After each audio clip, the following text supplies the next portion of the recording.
რუბრიკის მთავარი საკითხი სწორედ ეს არის. მოგესალმებით მეგობრებო, ვიცით რომ პირველ კლასელთა რეგისტრაცია დაიწყო, ალბათ ბევრ მშობელს უკვე აქვს შერჩეული სკოლა მისი შვილისთვის, თუმცა საინტერესო რჩევები გვექნება დღეს მათთვის, ვინც გადაწყვეტილების მიღების პროცესშია, ვერ გაურკვევია რა ჯობია მისთვის ან მისი შვილისთვის. რა არის ყველაზე დიდი შეცდომა, რომელსაც მშობლები სკოლის არჩევისას უშვებენ, როგორ გავარჩიოთ მოდური სკოლა რეალურად კარგი გარემოსგან? პირველ კლასელისთვის უფრო მნიშვნელოვანია აკადემიური დონე თუ ემოციური გარემო? აი ამ და სხვა საინტერესო საკითხებზე ვისაუბრებთ დღეს პედაგოგთან, ხათუნა რაზმაძესთან ერთად, რომელსაც ჩვენი მაყურებელი ვფიქრობ უკვე კარგად იცნობს. და ძალიან ზუსტი რესპონდენტი ყავს, მინდა გითხრათ, იმიტომ რომ ერთი მხრივ თავად არის პედაგოგი, რომელიც აი ამ პირველ ნაბიჯ უყალავს და აყვარებს ბავშვებს სკოლას და მეორე მხრივ მრავალშვილიანი მშობელია, ანუ თვითონაც უამრავჯერ აქვს შვილიშვილების ასე ვთქვათ ფონზეც ეს გზა გავლილი. მგონი მთელი საიდუმლოც ამაშია სწორედ. აი მე არ ვიცი, მე ვიცი რომ ძალიან მიჭირს გადაწყვეტილების მიღება, რადგანაც ვარჩევთ უკვე სანისთვის სკოლას, ფრესკული უწევს ჯერ, მაგრამ ნუ მინდა რომ სადაც ფრესკულში მივა, მე იგივე სკოლა გააგრძელოს. და ვერ ხვდებით რა ჯობია. მეც და ჩემი მეუღლეც ვფიქრობთ, რომ ჩვენ სხვა სკოლის პრინციპი ვიცით და მოდელი და ემოციურად გვიწევს იქ რომ სკოლა უნდა იყოს სკოლა, თუმცა იქვე ვაანალიზებ და ვათვიცნობიერებ, რომ საერთოდ რადიკალურად განსხვავებული თაობა მოდის, რომელსაც უწევს ახლა რომ პირველ კლასში მივიდეს და ფრესკულში შესაბამისად და არ ვიცი ამ თაობასთან რა ჯობია.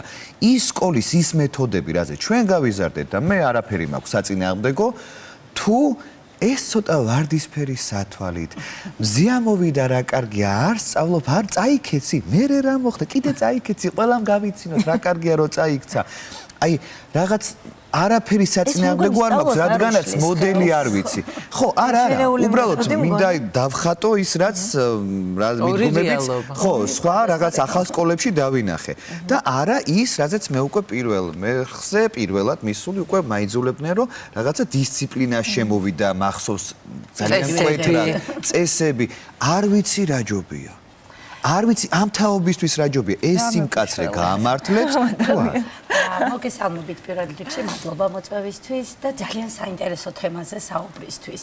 იმიტომ რომ რეალურად სკოლა არის ის არჩევანი, რომელიც მთელი ცხოვრების გზის გამკვალავია, ხო, გზას გიკვალავს. იმიტომ რომ ის პირველი ნაბიჯები, რასაც ჩვენ ნაბიჯებს ვეძახით, სწორედ რომ პირველი სასკოლო სივრციდან იწყება. და თქვენ აი კარგად აღნიშნეთ რა ჯობს, აი სასწორის რომელ მხარეზე დავაყენოთ, ის რომ მაგრამ მოდი ასე დავიწყოთ, ხო? ყველა ბავშვი არის ინდივიდუალური. ხო ასეა, ყველას სჭირდება საკუთარი რეალობის მორგება. ანუ პირველივე დღიდან ბავშვს რომ სტრესში ვამყოფებთ, რასაკვირველია მისთვის ეს არ იქნება სასურველი, იმიტომ რომ ჩვენ ჯერ გვჭირდება ბავშვი ემოციურად მდგრადი და განვითარებული და მე სხვა ყველაფერი. სკოლის შერჩევა არის ურთულესი პროცესი ყველა მშობლისთვის და ახსენა რომ მე ვიყავი ბევრჯერ ამ პოზიციაში რომ მომეძებნა საკუთარი შვილისთვის და შვილიშვილებისთვისაც და ძალიან რთული არჩევანის წინაშე ვდგებით მშობლები ამ დროს და რატომ? იმიტომ რომ აი რომელი მირჩევნია სიმკაცრე, მკაცრად გაზრდილი თქვა და ძალიან რთულ რუტინაში იყოს ჩემი შვილი თუ აი ეს ყველაფერი ვთქვათ ცოტა უფრო შელამაზებული გარემო დავახვედრო. უფრო ლაღი, მოდი შელამაზებული ვიტყვი ლაღს. მე მაინც ვიტყოდი ამ კიდევ დაუბრუნდები მას რომ დამოკიდებულია თითოეული ადამიანის ხასიათზე. ხო და ნახეთ კლასში რო 25 ბავშვია საშუალოდ. ასე დროს რა ხდება? ნუ ეს რეალობაა რომ დაახლოებით 25 ბავშვი უნდა იყოს 25 ინდივიდი, ხო? ხო და სწორედაც რომ თითოეული მოსწავლე განსაკუთრებული ინდივიდია. ამიტომ არის რომ ჯერ მშობლები ვიღებთ პასუხისგებლობას, რომელი გარემო შეურჩიოთ და მე უკვე თავად გარემო ზრდის იმას ისეთად, იმიტომ რომ ჩვენ ხო ვიცით რომ სწავლა არ არის მხოლოდ სწავლების პროცესი, ხო? სწავლების მიღმა რამდენი ძვირფასი რამ უნდა ვასწავლოთ ჩვენ მასწავლებლებმა. დასწავლით ვიწყებთ. ემოციები, დამოკიდებულებები, სოციალურ გარემოში, მისი ადაპტაცია. რა ნიშნებით უნდა მივხვდეთ, რომ სკოლა ჩვენი ბავშვის ხასიათის შესაფერისია, იმიტომ რომ არსებობენ ძალიან ცელქი ბავშვები, რომლებიც თუ კი აი ამ ვარდისფერი სათვალით დავანახებთ შემდეგ გარემოსაც. საერთოდ ამოვარდება დღის წესრიგიდან და არსებობენ ბავშვები, რომლებსაც ურჩევნიათ მითითება მისცე, დაჯდეს რუტინაში იყოს. კარგია, მოდი ესე ვიტყვი, ცელქი ბავშვები კი არა, ყველა ბავშვი ცელქი უნდა იყოს, სწორედაც რომ ეს სიცელქე ხა ცოტა სხვანაირად გვესმის ჩვენს სიცელქე არის ის შინაგანი ენერგია, რომელიც ბავშვს მერე განვითარების პროცესში აუცილებლად არ უნდა შეგვეშალოს სრდილობაში და განვითარებაში. თუმცა ყველა ადამიანს აქვს თავისი ენერგეტიკული ველი, ხო? და ის ბავშვი, რომელსაც აი ეს მოზღვავებული ენერგია აქვს და მე უფრო ვიტყვი, რომ ეს ენერგია არ იცის საწაიღოს და მერე თანდათან ამ ენერგიას ძალიან სწორ მიმართულებას მისცემს, თუ სწორ რეალობაში მოვახვედრებთ. ანუ თუ ის მოხდება ისეთ გარემოში, რომ სადაც მართლა განძრევა, სადაც გაკვეთილის პროცესი არის აი ძალიან ღრმა რუტინაზე, სადაც ბევრ შეცდომაზე შენიშვნას აძლევენ, იმიტომ რომ სწავლის დროს შეცდომა ძალიან მნიშვნელოვანია. აი ჩვენ როგორც მშობელს, როგორც მასწავლებლებს, აქვს ძალიან მნიშვნელოვანი როლი ამ შემთხვევაში, რომ შეცდომები არაუშავს დაეცემი, ადგები და გააგრძელებ გზას, რომ შეცდომა არ არის დანაშაული, ასე რომ ვთქვათ.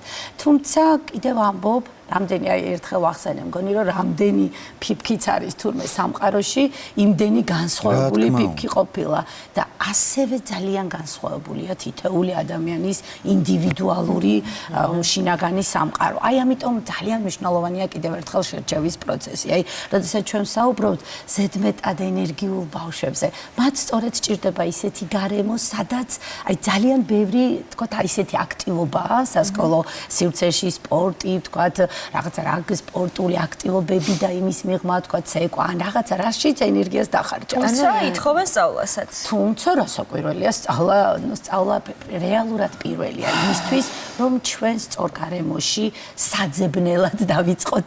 სანთლით საძებარია სინამდვილეში, ისეთი გარემო შეურჩიო შვილს, რომელიც რომ მას მიესადაგება. მაინტერესებს ხათუნად ჩვენ საუბრობთ, აი ხო, ამ იმას გარემოს სწორი უნდა შეურჩიო.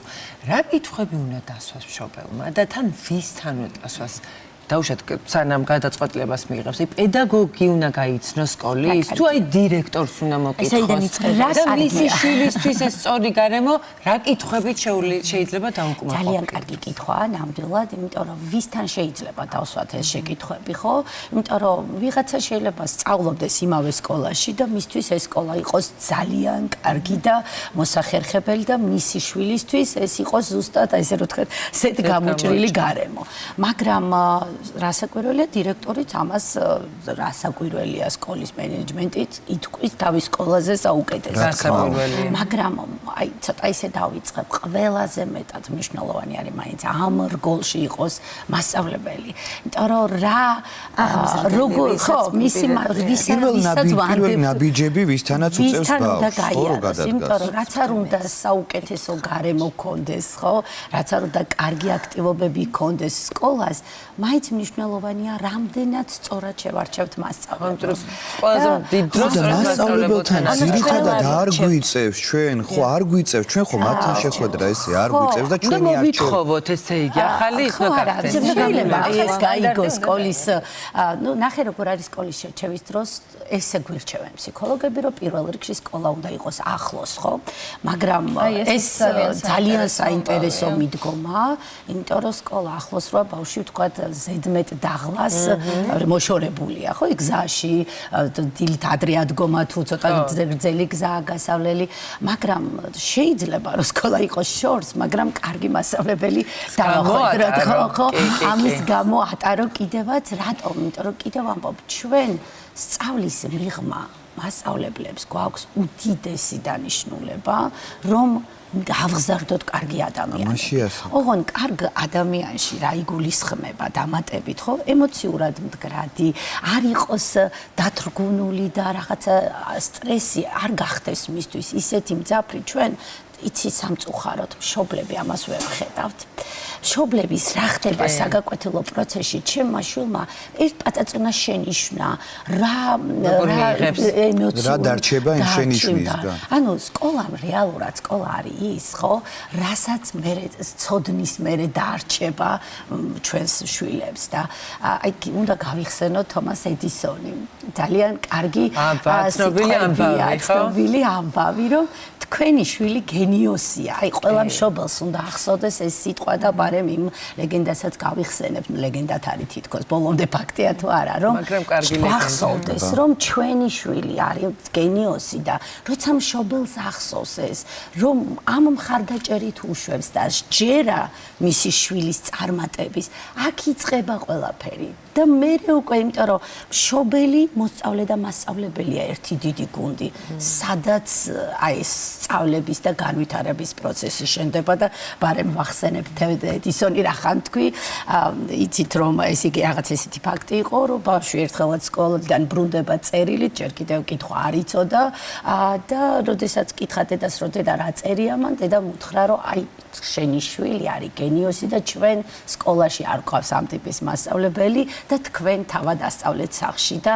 წლები გადის და წლების შემდეგ, როდესაც დედა უკვე აღარ იყო ცოცხალი, აი ეს წერილი იპოვა და იქ ეწერა, რომ თქვენი შვილი არის გონება სუსტი, ანუ ჩამორჩენილი და ჩვენ ამ სკოლაში ვერ ვასწავლით და დღიურში ჩაწერა. ედისონმა საკუთარ პირად დღიურში ჩაწერა, რომ ედისონი არის გონება ჩამორჩენილი, მაგრამ მას ყავდა ისეთი ძლიერი დედა, რომელმაც გენიოსად აქცია.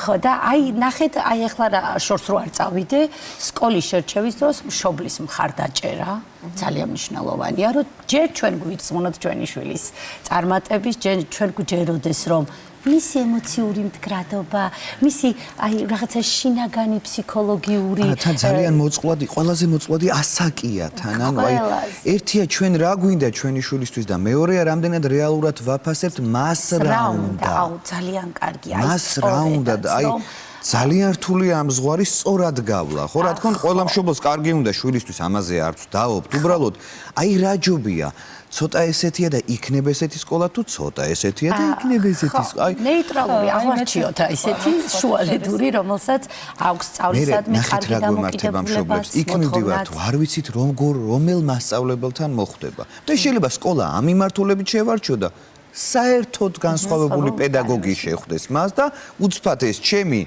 ნაფოფინარი მთელი წლის ტვინ დაღლილი მიმართულება დამრჩეს სულ სხვაგან. ხო, მაინც ჩვენ ხო პედაგოგებთან არ გვაქვს არ გაქვს შეხება, თუმცა აი ეგ იგი პირველი მასწავლებელი ალბათ მაინც უჩენს მე მგონია რომ ყველაზე დიდი დამოკიდებულება სწავლის გამართლება თუ ჩვენი არჩევანი, ჩვენ არ გვეძლევა ამის საშუალება ისედაც და ერთი შეხვედრით ისედაც რთულია რომ რაღაც დასკვნები გააკეთო აღწევს.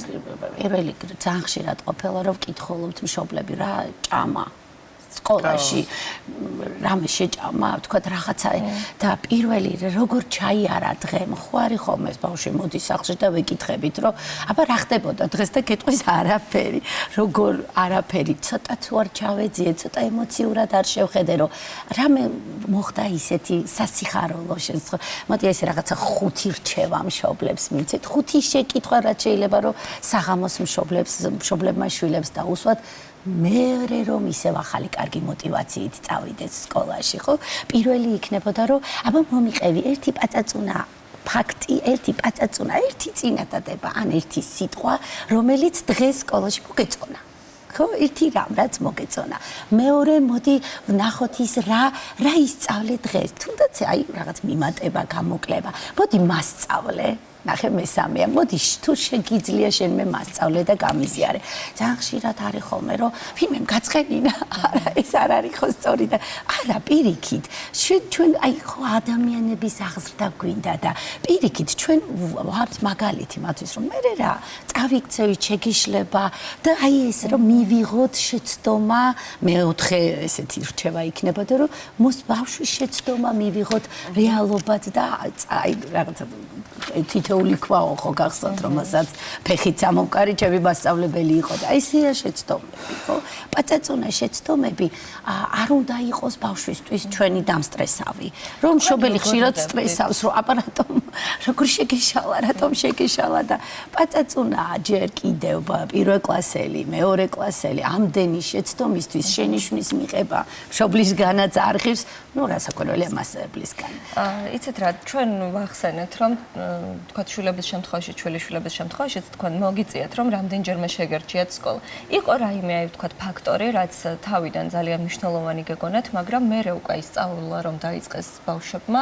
გადააფასეთ და მიხვდით რომ თურმე იმისთვის ყურადღება საერთოდ არ უნდა დაგეთმოთ ძალიან კარგი კითხვაა და სხვადასხვა არჩევანის წინაშე დავდექი ამ წლების განმავლობაში ხო პირველი არჩევანი იყო ჩვენ შემთხვევაში რომ სკოლა მოგვეძებნა რაც შეიძლება ახლოს და ნაწილი ჩემი შვილებისა საჯარო სკოლაში სწავლობენ მეორე ნაწილი კერძოში მაგრამ აი ერთ-ერთი შვილი რომელიც თქვა გამოირჩევა მაღალი ენერგიულობით ხო მისთვის სწორედ ისეთი გარემო შევარჩიეთ რომელშიც მართლად რა სპორტია ჩართული აქტივობების მთელი დღის განმავლობაში ცურვაც და ბევრი ისეთი აქტივობით არის დატვირთული რამაც ეს ენერგია ბავშვმა სადღაც ხოლმე წაიღოს და აი ეს გაკვეთილზე ის თქმუტვა რაც ხელს უშლის სწორედ ის ენერგია რომელიც კიდევ ამბობ აუცილებლად მე თუ სწორ მიმართულებას მივცეთ ძალიან კარგი ენერგიად იქცევა მე თავისუფლად იტყვი მშობელი რომ ჩემი შვილი გენიოსია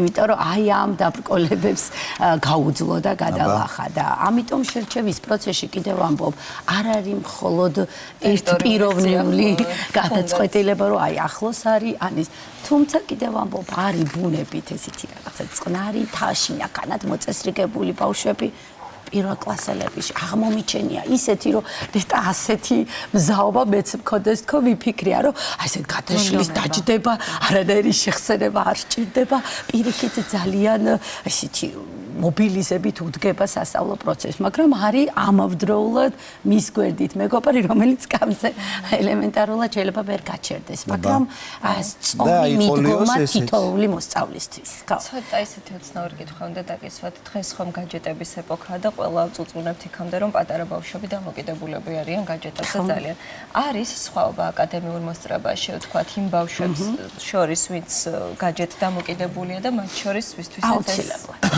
აუცილებლად და ამას მხოლოდ მე არ ვამბობ ეს არის ძალიან ცნობილი ფსიქოლოგების და ექსპერტების დასკვნები იმიტომ რომ დიდხანს გაჯეტთან ყოფნა და გაჯეტებთან ურთიერთობა აისახება მეტნაკლებად სასკოლო გარემოსეც და რატომ იმიტომ რომ ამ შემთხვევაში შეჩეული ვარ პაწაწუნა აკადემიათი წარმატებას რაღაცა გაიმარჯვა რაღაცა დაამარცხა რაღაცა მაგრამ ძალიან მარტივად გააკეთა ეს ყველაფერი და მე სკოლის სივრცეში რომ მოდის ასე მარტივად შეიძლება ვეღარ ამახსნას ამოცანა და უკვე თვით შეფასება უართება ჩვენთვის ხო კიდევ ამბობ რომ თვით შეფასება ძალიან მაღალი რამ არის ბავშვს თავარია სჯეროდეს თავისი შესაძლებლობით ჩვენ როგორც მშობელს და ჩვენ როგორც მასწავლებელს უნდა გვჯეროდეს მისი ხო იმიტომ რომ შემთხვევი და არ მომიყვანია ედისონის მაგალითი ჩვენ თუ გვჯერა ჩვენი შვილის წარმატების აუცილებლად წარმატებული გახდება ხო ესე ხო არა სამყაროში რასაც უსმენ